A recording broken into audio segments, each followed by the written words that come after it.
O'rtoqlar, bugun yig'ilishimizdan maqsad Karat kompaniyasida ancha yildan beri mehnat qilib kelayotgan xodimimizni, ya'ni Badriddinni bugundan boshlab kompaniyamizning bosh menejeri qilib tayinlaymiz. Tabriklaymiz.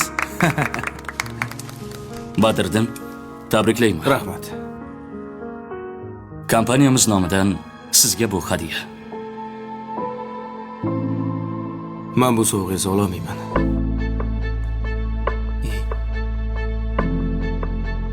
Nimaga? Chunki bunga mendan ko'ra haqiqiy loyiq bir inson bor. Bu otam. Otam hozir shu yerdalar. Pastda meni kutayotdilar. Chaqiring unda.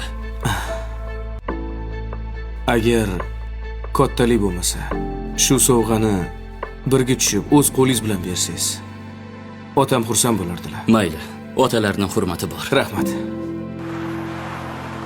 Qani lotingiz? O'g'onlar.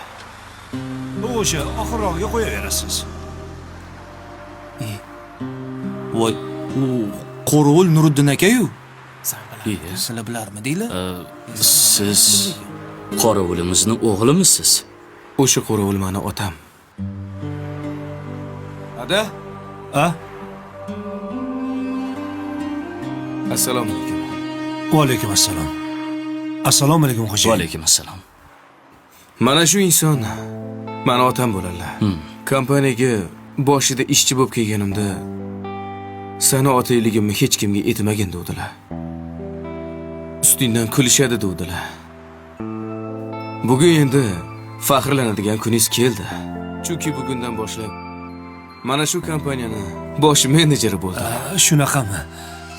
Tabriklayman. Bu sovg'a aynan siz uchun. Badriddin, buni ichida nima bor deb qiziqmadingiz? Ha, nima bor? Bu Karat kompaniyasi nomidan 3 xonali uyni kaliti edi. Hadyamiz o'z egasini topdi. Tabriklaymiz, muborak bo'lsin. O'g'lim, Ada, tabriklayman.